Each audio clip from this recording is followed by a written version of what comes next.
Welcome to the First Crack, a preview tomorrow, Thursday night footy on Fox. Essendon Carlton, MCG, 6:30. It's going to be a good game to kick off the final round, round 24. Two changes for both teams. We've got Merritt and Shield come in for Essendon and Campriali and White for Carlton as I welcome in David King and Leigh Montagna.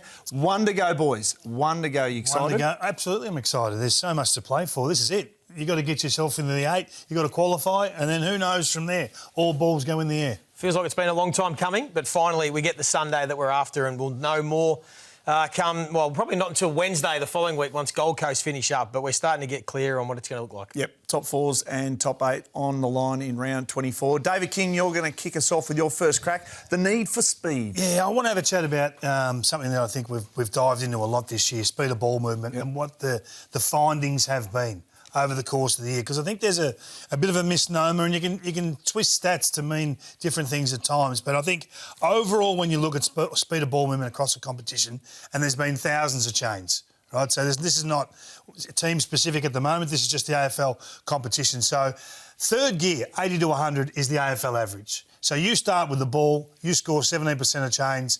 If you turn it over, the opposition gets you 12.6% of chains. Yep. So there's a net gain because you start with the ball. That's common sense.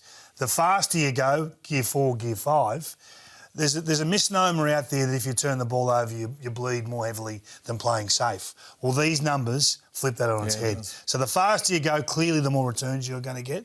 Do you necessarily risk being punished back the other way? Well, the numbers say no. Now, I know there are different types of turnover and different types of fast ball, and sometimes you can't actually go fast depending on where you've taken possession of the footy. But if you can force your opposition to play slow, gears 1 and 2 down the bottom there, then that's where the joy comes defensively. Yep. You can actually outscore them even though they start with the ball. So what that does is make us think, OK, how do you want to play? Because that's the competition wide. How do you want to play, and what does that do for your returns? So let's have a look at just a few clubs. And you'll hear more about this over the next week or two in review of most teams. So there's Geelongs. So if you look at Geelong, they want to go fast. So look at the volume of Gear 5 and Gear 4. Clearly, right up there. Yep. Probably the most aggressive ball movement team in the competition. High return for score, way above AFL average in Gear 5 and Gear 4. And they don't bleed if they turn it over and it goes back the other way. Again, below AFL average or around AFL average. So why wouldn't you play like that? They don't play slow as a rule. So that there is a profile that says, OK, we're aggressive. We're going to come at you, Joey. Most teams would love that profile. And we can defend it. If we go too fast, we can defend it the other way. So the next team up is the Adelaide Crows. Now, I want to talk about the Adelaide Crows. Everyone's talking about the likely suspension of Isaac Rankin. And have a look at this profile here, because it's a little bit mixed. There's a lot of AFL standard, Gear 3, which gives them the standard AFL average in terms of the differential, plus 5.5%. But there's a good mix there, and this is where I want to get back to. I think they are a little bit talent related. Like when you look at those slow ball movements down the bottom there, that they bleed pretty heavily on slow ball movement, probably above AFL average. And even when they go slow, there's an issue there, Joe. I think that they are able to score when they go really slow, which is an anomaly. But I look at this and I say, OK, is their ball movement mapped out? Is it as rigid and is it as locked in as, say, the Geelong model is? Is there a preferred style or a mode of play? And on that evidence there, you'd say no across the season. Now, you'd have to drill down a little bit more the last 4 to 6 weeks, but across the season, you'd say pretty good profile, but pretty much standard AFL. Yeah, it's interesting for the change too. You look at the Gear 5, that was Geelong's highest. Yep. And then you obviously Adelaide's third gear is their highest. Bit more, which is a bit more AFL average. And we've spoken in recent weeks about their ball movement is probably a bit of a myth because they are one of the poorer teams moving the ball from D50 to inside 50. So maybe that represents that they can't play to speed or they don't play to speed like some of the other teams. And when they do, that punish graphic there, top 2, so 160 plus, fifth gear, fourth gear, 7.3 and 8.2 are below AFL average. So they don't necessarily get you when they play fast. So they're an interesting watch. I still think when you look at them, you're talking a little bit of talent, and the wild card of Isaac Rankin in that forward 50 is clearly a talking point. There's Collingwood's. And we look at the Pies and you say, OK, look at the right-hand side. They really don't bleed. This is why they're such a good defensive profile. They're very organised, very structured. You see them point long down the line, and okay, they may not get through, but they're not hurting back the other way. That surprises me. Yeah, well, I think it's a pretty good profile in terms of your in terms of being able to hold up, and they just don't get punished. Look at those numbers there, well down on AFL average. The 7.8% there and the 11% in gears 1 and 2. When they turn it over, they hold up beautifully. So you say they don't score as frequently as some of those other teams, but they don't get scored against. That is their big strength, which we know they build their ball movement sometimes to be able to defend. So they've chosen a path and it works for them. Okay, we might not love it outside looking in, but it works for them. So this is the Fremantle model, which I think is meant to look a little bit similar to the Collingwood one.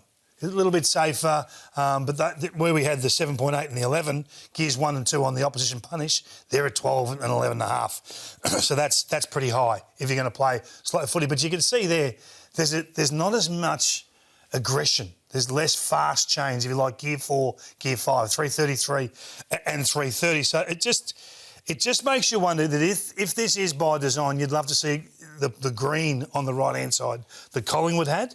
Yeah. Or some more benefits with their ability to score ball in hand, given the speed that they want to operate at. So it looks if that when they do play at 160 plus, that fifth gear, that is a strong differential. 100%. Problem is there, got 330 change. Geelong had over 550 or something like that. So I can see next year gear 4 and gear 5 being 500 and 500.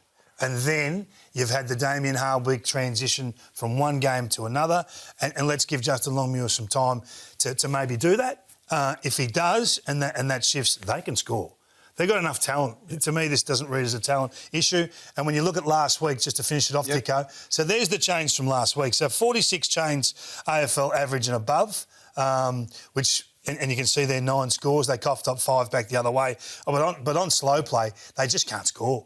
They just couldn't score last week. And what does that look like? Okay, what does that look like? And there's only, I think, 3 or 4 moments a quarter where you get to shift the speed. Like he takes the mark here. Now, you'd love to see Sarong hang around and get that handball and pop it, or pop that second one there and go. But there's opportunity, but instead they go to the uncontested mark, which slows everything down. Now, it's only simple, but forwards ahead of this don't really get the opportunity to capitalise on the gaps that they've got. Same thing again here, pop that handball. So they're really simple little opportunities that have a massive impact on the speed of ball movement profiling.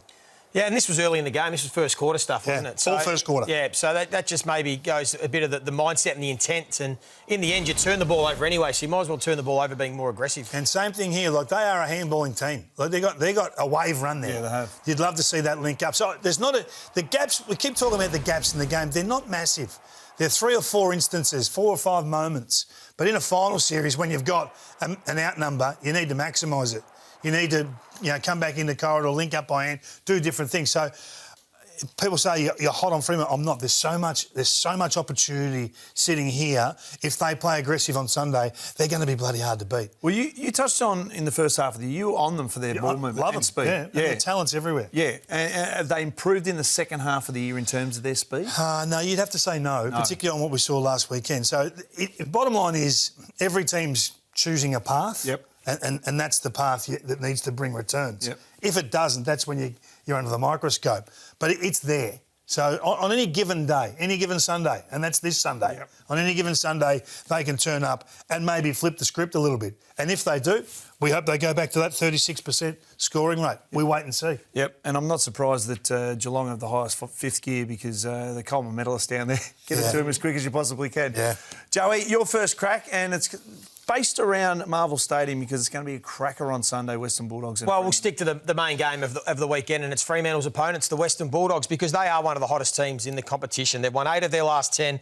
They're only 2 losses, Adelaide by 11 points and Brisbane by 10 points at the Gabba. But where they are difficult and where it is, I don't think there's a bigger task in footy at the moment, and that is trying to knock off the Western Bulldogs at Marvel Stadium because they are dynamite under the lid. And the numbers speak for themselves. So their last 17 games, so going back through midway through last season, they won 15 of their last 17. They average almost 117 points a game and an average winning margin of 60 points. They are beating up on teams, and that included the GWS Giants only a few weeks ago. So how can Fremantle get it done? I know you've looked at the ball movement, Kingy, but when I take a look at the Western Bulldogs and what is their kryptonite, there is something that jumps off the page, and that is teams that can apply the pressure and get after them. So teams this year that have applied a pressure of over 190, the AFL average is about 180, 185, so it's not significantly over AFL average, but the Dogs are 1 and 5.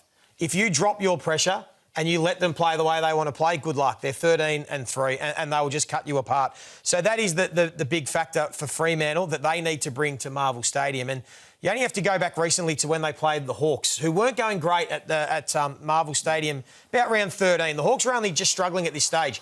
But what they did this game is they brought the heat. They brought 82 tackles, which is one of their best results for the year. Their pressure was over 200 for the game. And what that did is that forced the Western Bulldogs, who were so slick with their ball movement and want to run and gun and use their numbers, to turn the footy over. And that is a real opportunity, I think, for Fremantle, and a bit of a blueprint to how you're going to beat the Dogs. Because I'm not sure, Kingy, that Fremantle can play a shootout this weekend against the Western Bulldogs and hope to beat them, because they are the best shootout team in the competition. So if they can bring the heat, and Fremantle do have a record. When their 10 highest pressure games this year, they're 9-1. And we've seen that with a lot of teams. If you bring pressure, you can win. And I reckon this is what Fremantle are going to have to try and do, because the Hawks were able to restrict the Western Bulldogs scoring on this night. They were able to turn the ball over on them and get looks in their forward half. So that is where it's going to be won. And the forward half pressure, especially against the Western Bulldogs, is where they are vulnerable. So we know how good their midfield is, but if you can force them to turn it over and get looks like this, and then again force a quick kick and really put their backs under pressure, I think Fremantle are a chance. They squeezed. I was at this game watching just as a spectator, and they squeezed up hard the Hawks. They gave them no time and space in the grill of the Western Bulldogs and put them on the back foot. So this number just backs up what I'm talking about with the forward half pressure. When the Western Bulldogs lose, they cough the ball up out of their back half. They concede almost 47 points a game from their back half turnovers. If you don't apply the pressure and you allow them to waltz out, they only concede just over 4 goals from turnovers in their defensive half. So it's a big swing. Fremantle need to squeeze, need to get after them, get in their face and see if they can pull off the upset win. So do you think it's more to cut off the handball chain, the handball starting inside to out? Yeah, particularly in the back half. The forward half stuff in particular. It's going to be hard around the midfield because they're so good, but where they are vulnerable potentially is in their defensive half of the ground. If you can swarm, squeeze, turn the ball over, you'll get some looks. Yep, good start, boys. So let's check in with Bernie Vince from PointsBet with his first crack for the weekend. Thanks, guys. My first crack is the Lions on the prowl. I've got them taking care of Hawthorn at the Gabba on Sunday night and then going all the way in season 2025, back-to-back premiers. This is why I think if they beat Hawthorn, they'll finish third, which means they'll probably come up against Geelong at the MCG. But the MCG holds no fears for the Lions. Had to win 3 of their 4 finals last year on the road, 2 of them at the MCG. And you only have to go back 3 weeks ago against the Pies. They won in a high-stakes, high-pressure game. And if you agree with me, here at PointsBet, we'll give you $7.85, which I think is great value. You can find all those odds plus a whole heap more on the PointsBet app. Enjoy the footy. Chances are you're about to lose. For free and confidential support, call the number on the screen or visit the website.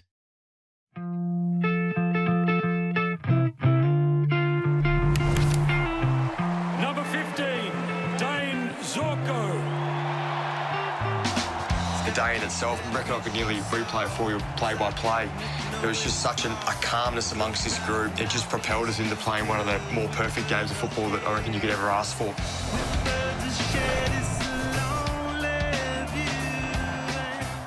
Dane Zorko plays game 300 Sunday on Fox Footy. He takes on the Hawks. So a top 4 spot up for grabs. What a career. 5 best and fairest, 2 All-Australians, premiership player. Turns 37 next February. He's getting better. He's getting better. Overlooked in 4 drafts and got drafted at 23, so a late starter. So magnificent career, and there's plenty more to come with Dane Zorko. David King, it is crunch time, Red Rooster crunch time. IT, intercept tag. Yes, I think every team needs one. The teams that are going to be left after this round, you need someone who can be responsible for the opposition intercept marking player. We talked a lot about it last year after what we saw Frampton do the year before to Harris Andrews. There's only been, in a final series, 2 players that have kicked 7+ goals and had 10+ score assists. One of them's Lance Franklin. I don't reckon anyone can get the other one. You guys will, because it's written here. I didn't even look at me. I was going to play along with you. Yeah. Well, Callum Archie is the guy, and he did it in a defensive wrole. So this is why we're putting this on the radar. He basically did a final series locking away the guns of the opposition, Whitfield and Blakey and these guys. So I'm having a look at this, right, and saying, OK, who have you got? So if you're a coach sitting at home saying, do we really need to worry about it? I think you do. If you can take away what the opposition are trying to do, take away their organisation and disrupt them in any way, shape or form, then you can, I think, have some fun as a forward 50. So there's Blake. He doesn't really want to play on Archie because he knows that he's going to him. So he's thinking, I'll just go where I want. All of a sudden, it's over. So it's pretty simple stuff. You want to drag them to places they don't want to be. You want to challenge them to work when they don't really want to work. They want to work off you, not to you. So simple stuff. But he did it so well last year that you just can't help but marvel at what Callum's been able to achieve. I think Blakey didn't really want to play totally on him that day, Dicko. But Worrell, Andrews, Sicily, guys like Rory Lobb's even a discussion, I think. If you can stop them marking the ball, Joey, you can at least get it to ground and at least give your Smalls a chance to hunt. Yeah, I think it's a bit, and especially for these players that probably haven't seen a lot of this tag through the home and away season. We've seen a lot of the great intercept defenders, whether it's Vlosten, Tom Stewart, Sicily struggle with this matchup, and it can throw them off their game and it can be a point of difference. So looking forward to seeing the tactics come September. We haven't seen Stewart tag for a while. No. And he runs He's around, starting does to get his back own in thing, form, and getting back into form. Sicily's back in form because no one's tagging him. Yep. He's doing his own thing. So let's wait and see. Let's watch what the coaches' boxes are out there doing. I think some of them like to keep their powder dry until the finals hit. If I gave you 20 guesses, would you go to Archie? Yeah, He is. Second guess, third guess max. Joey. You read your rundown. knows his That's numbers. the beauty. Yeah. Joey, let's have a look at the Cats. King, you mentioned their speed of ball movement. You said they've got another advantage. Yeah, well, I think the speed of ball movement is a big weapon for them, and everyone just goes straight to Smith and Holmes, and they've had wonderful seasons, and we know how good they are with Tom Stewart behind the ball, but sometimes it gets overlooked. Their point of difference is the quality of their general forwards. Their small forwards in the competition are the best collective bunch in the game right now, because you take a look at where they rank. There's about 130 general forwards in the competition this year that have played games, and this is where these guys sit amongst them right there. So Brian Myers, Sean Manor, Patrick Dangerfield, Brad Close. That doesn't even include Tyson Stengel, who's starting to find some form, and Jack Martin, who's come into the team as a forward in recent weeks. So they are stacked. And we look at Jeremy Cameron and Shannon Neal, and then you take a look at, well, how do they get involved? Well, they are the best score-assist smalls in the competition. This is for the year for general forwards, where they rank. So Dangerfield has had 15 in his last 3 games. 15 score-assists. Brad Close is great. Normally it's Brian Myers that's number 1 in the competition. He's a bit low for him, 8th in the competition, because he's played a little bit more in the midfield. But I just think this is such a weapon, and Geelong are timing their run beautifully. And these guys are all in form, and they are a big reason why they are a scoring powerhouse and why they play the speed that they do, because they get up to help transition and help defend, and then they all work back, and they are also elite with their decision-making and their kicking.